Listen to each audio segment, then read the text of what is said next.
Civil shoot దాఖలు చేయండట. Writ petition విచారణకు అర్హత లేదట. అంతర జల వివాదాలకు ఇది సరైన మార్గం కాదట.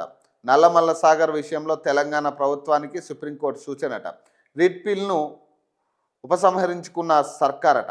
పోలవరం నల్లమల్ల సాగర్ లింక్ ప్రాజెక్టుపై ఏపీ ముందుకు వెళ్లకుండా ఆదేశాలు ఇవ్వాలని కోరుతూ తెలంగాణ ప్రభుత్వం దాఖలు చేసిన రిట్ పిటిషన్ విచారణకు యోగ్యత లేదని సుప్రీంకోర్టు అభిప్రాయపడింది. ఆర్టికల్ 131 కింద సివిల్ షూట్ దాఖలు చేయాలని ప్రభుత్వానికి సిజేఐ సూచించారట. దీంతో రిట్ పిల్లును రాష్ట్ర ప్రభుత్వం ఉపసంహరించుకుంది. త్వరలోనే సూట్ ఫైల్ దాఖలు చేస్తామని మంత్రి ఉత్తమ్ కుమార్ స్పష్టం చేసిరట. సుప్రీంకోర్టులో సూట్ పోలవరం నల్లమల్లకు వ్యతిరేకంగా దాఖలు చేస్తాం మంత్రి ఉత్తమ్ అట. ఎన్నికల కమిషనర్లకు జీవితకాల రక్షణ ఎందుకట. దర్యాప్తులు అరెస్టుల నుంచి ఎందుకు మినహాయింపు. సుప్రీంకోర్టులో ఎన్జిఓ పిటిషన్ అట. ఈసీ కేంద్ర స్పందించాలని న్యాయస్థానం ఆదేశం అట. పంచాయతీకి ఫుల్ స్టాప్ అట. కాంగ్రెస్లో వలస ఎమ్మెల్యేలు కంటెస్టెడ్ ఎమ్మెల్యేల మధ్య వర్గపోరట. సయోధ్య కోసం రంగంలోకి పార్టీ ఇన్ఛార్జ్ మీనాక్షి నటరాజన్ అట. త్వరలోనే వలస ఎమ్మెల్యేలు సెగ్మెంట్ ఇన్ఛార్జీలతో భేటీ అట. మున్సిపల్ షెడ్యూల్ వచ్చేలోగా వర్గ విభేదాలకు చెక్ అట. జగిత్యాల, గద్వాల్, బాన్స్వాడ, స్టేషన్ గన్పూర్, చేవెళ్లలో బరిలో ఇరు వర్గాలట. రెబల్స్ పోటీతో పార్టీ విజయ అవకాశాలట. ఇక అన్ని చోట కూడా ఇదే పరిస్థితి. పాపం కాంగ్రెస్లో ఎట్లుందంటే పంచాయతీ ఇక వీళ్ళు ఇవ్వకపోయినా మనం లాక్కుందామనే కాడికున్నారు. ఈరోజు కాంగ్రెస్లో ఈ కంటెస్టెడ్ ఎమ్మెల్యేలు కావచ్చు, అవకాశాలు రాకుండా ఎదురు చూసి ముఖ్య నేతలుగా ఉండి పార్టీకి పనిచేసేటోళ్ళు ఎవరైతే ఉన్నారో వీళ్ళు ఇప్పటి వరకు చూసిరు ఏదో ఒక అవకాశం వస్తుంది, ఏదో ఒక పోస్టింగ్ ఇస్తారు అని చూసిరు ఇప్పుడు దాకా. ఇక వీళ్ళు ఇవ్వరని తేలిన తర్వాత ఏమైందంటే వీళ్ళలో వీళ్ళకే పడట్లేక. అక్కడ ఉన్న స్థానిక ఎమ్మెల్యేకి కంటెస్టెడ్ ఎమ్మెల్యేకి పడట్లే. ఇదో వర్గం అదో వర్గం. ఇక బరిలో ఏదైనా ఎలక్షన్ పెడితే బరిలో 2 వర్గాలు ఉండాలనే కాన్సెప్ట్లో ఉంది. ఇప్పుడు 2 వర్గాలు పోటీ చేయడానికి సిద్ధంగా ఉన్నామని చెప్తా ఉన్నారు. ఎవరు వెనక్కి తగ్గే పరిస్థితి లేదు. ఇది ఒక పెద్ద హెడ్ఏక్గా మారింది. ఇప్పుడు మీనాక్షి నటరాజన్కి ఇది ఒక హెడ్ఏక్గా మారింది. ఇప్పుడు ఇప్పటిదాకానేమో ఎంపీలు మినిస్టర్ల కాడికి ఎవరు మాటినట్లేదని ఇప్పటికే పాపం ఆమె ఎప్పుడు వెళ్ళిపోవాలనే అసలు తెలంగాణకి ఎందుకు వచ్చానరా బాబా అనే కాడికి తీసుకొచ్చారు. ఇప్పుడు మన తెలంగాణ నాయకులు ఆమెని అసలు తెలంగాణకి ఎందుకు వేసిర్రా, నాకు ఏమో ఇది తీసేసి నాకు వేరే చోట ఏడకైనా వేయండి కానీ నేను తెలంగాణలో పనిచేయననే కాడికి ఆమె లేఖ రాసి అధిష్టానానికి ఇక నన్ను తీసేయండి, నా వల్ల కావట్లేదు ఇడ అనే కాడికి తీసుకొచ్చిర్రు ఆమెని. ఇక ఇప్పుడు ఇవన్నీ కొత్తవి మొదలైనవి. ఇక ఈ పంచాయతీలో జరిపోతుంది. ఇక తెలంగాణలో కాంగ్రెస్ పార్టీ బలోపేష్టం ఎప్పుడైతుంది, ఎప్పుడు తీసుకొస్తారు? ఇక పార్టీలోనే సఖ్యత లేనప్పుడు ఇక బయట వాళ్ళకి ఏం సమాధానం చెప్తాం?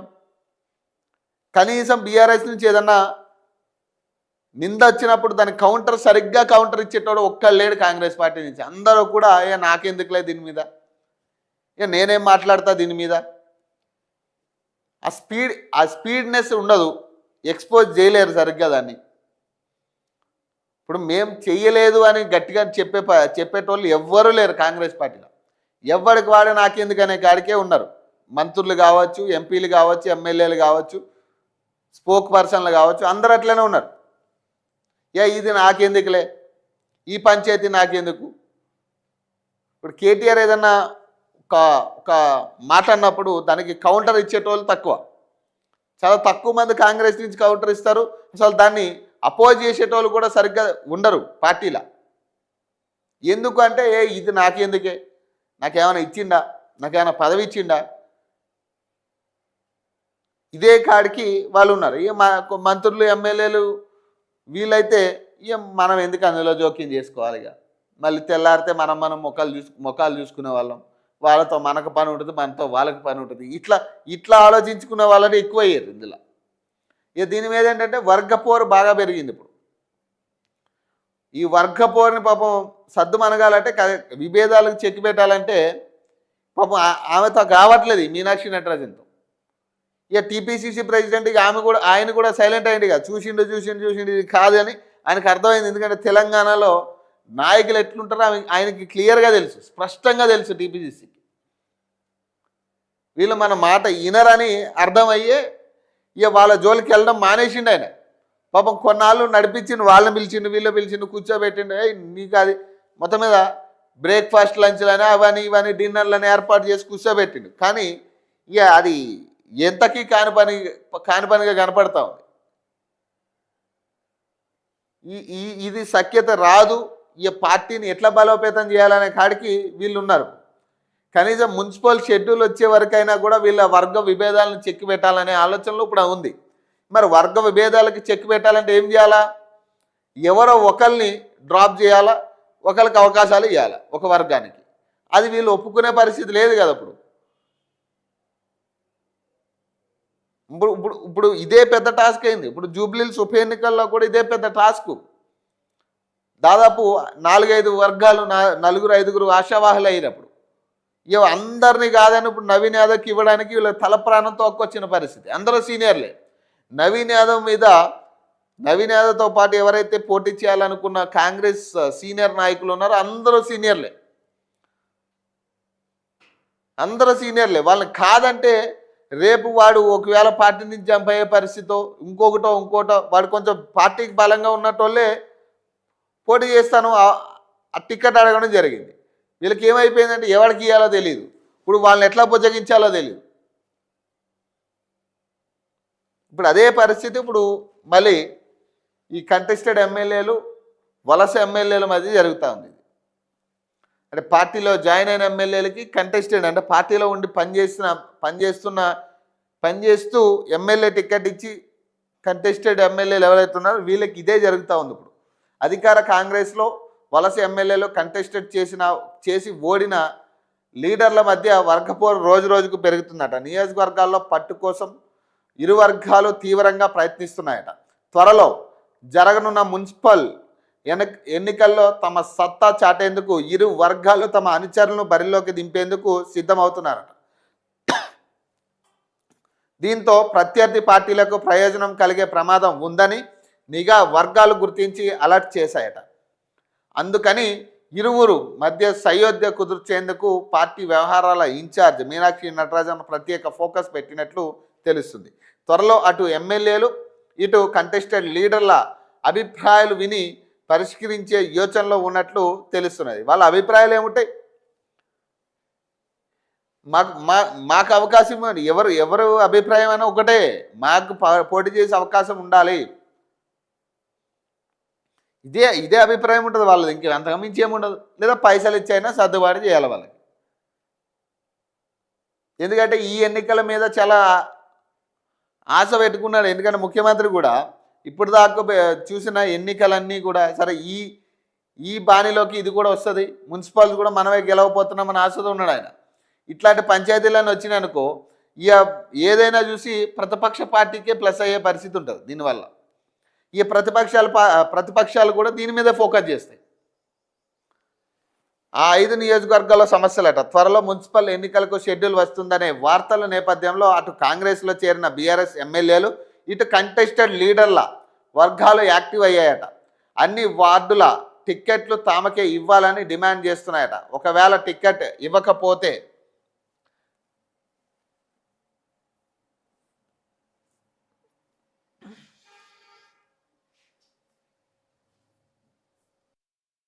రెబల్గా పోటీ చేసి తమ సత్తా చాటాలని ప్లాన్ చేస్తున్నాయట. అందులో భాగంగా ఎవరిని ఎక్కడి నుంచి పోటీకి దింపాలో జాబితా కూడా తయారు చేస్తున్నారట. ఒకవేళ ఇరువురు తమ అనుచరులను బరిలోకి దింపితే ఆ మున్సిపాలిటీల్లో ప్రత్యర్థి పార్టీలు గెలిచే అవకాశం ఉంది.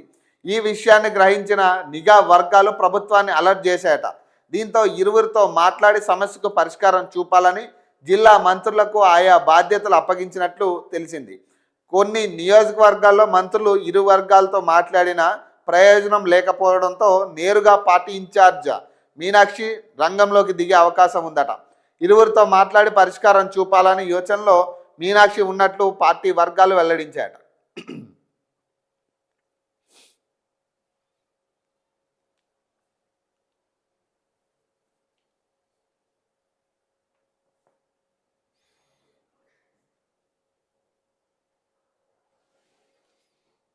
సర్వేల ఆధారంగానే బీఫామ్లట. TPCC chief Mahesh Kumar Goud municipal ఎన్నికల్లో సర్వేల ఆధారంగా అభ్యర్థులను ఎంపిక చేసి బీఫామ్లు ఇస్తామని పీసీసీ చీఫ్ మహేష్ కుమార్ గౌడ్ అన్నారట. గత నెలలో జరిగిన సర్పంచ్ ఎన్నికల్లో అత్యధిక సర్పంచ్ స్థానాలు గెలుచుకున్నామని, రాబోయే మున్సిపల్ ఎన్నికల్లో కూడా కాంగ్రెస్ జెండా ఎగురవేస్తామని ధీమా వ్యక్తం చేసిరట. సోమవారం నిజామాబాద్లో ఆయన మీడియాతో మాట్లాడారు. మున్సిపల్ ఎన్నికల్లో 70% సీట్లు కాంగ్రెస్ గెలుచుకోబోతుందని, తమ ప్రభుత్వం చేస్తున్న అభివృద్ధి ఓట్ల రూపంలో మారనుందని విశ్వాసం వ్యక్తం చేస్తున్నారట. 7 ఏళ్లుగా నిజామాబాద్ ఎంపీగా ఉన్న ధరంపూరి అరవింద ఈ జిల్లాకు ఏం తీసుకొచ్చారని ప్రశ్నించారట. పసుపు బోర్డు తెచ్చి అటకెక్కించారని విమర్శించారట. ఎన్నికల వరకే రాజకీయాలు పరిమితం కావాలని, ఆ తర్వాత రాష్ట్ర అభివృద్ధి కోసం పనిచేయాలని సూచించారట. ఇప్పుడు ఏముంది, సర్వేలు అంటే ధనంగా బలంగా ఉండేటోడు, పైసల పరంగా బలంగా ఉండేటోడో ఇక అట్లాంటినే చూస్తారు. ఇక ఏముంది, వాడు ఖర్చు పెట్టాలి కదా. మన సర్పంచ్ ఎన్నికలకు ఇదే కదా జరిగింది. సర్పంచ్ ఎన్నికలకే కోట్లలో ఖర్చు పెట్టినప్పుడు ఇప్పుడు ఈ మున్సిపల్ ఎన్నికల్లో ఇప్పుడు మీరు కూడా ఎట్లా మీరు బీఫామ్లు ఇస్తారు? ఒక సామాన్యుడికి చెప్పులు కుట్టుకునేటోడికి అయితే ఇవ్వరు కదా. మీరు కూడా ఏం చేస్తారు? వాడు కాంగ్రెస్లో వాడి పరిస్థితి ఏంటి, వాడు ఎంత సంపాదించుకున్నాడో, వాడు ఖర్చు పెట్టగలడా లేడా, పార్టీ ఫండ్ ఇస్తాడా ఇవ్వడా, నా ఫండ్ ప్రత్యేకంగా నా ఫండ్ ఇస్తాడా ఇవ్వడా, ఇవన్నీ కూడా మీరు ఫస్ట్ సర్వే చేసేది ఇవే. ఏదో సర్వే అంటే ప్రజల్లో ఉన్నాడా లేడా ఏముండదు. ఫస్ట్ సర్వే చేసేది ఇదే ఉంటుంది వీళ్ళకి. వీడు పైసలు ఉన్నాయో లేవా రెండూ ఉండాలి వాడికి. ప్రజల్లో ఓట్లు పడాలా, ఇటు పైసలు ఖర్చు పెట్టాలి వాడు, ఇటు పార్టీ ఫండ్ ఇవ్వాలి. ఎవడైనా ఒక నిలబడాలనుకుంటే వాడు ఇప్పుడు కనీస కోట్లలో అయినా సర్దుబాటు చేసేటట్టు ఉండాలి వాళ్ళకి.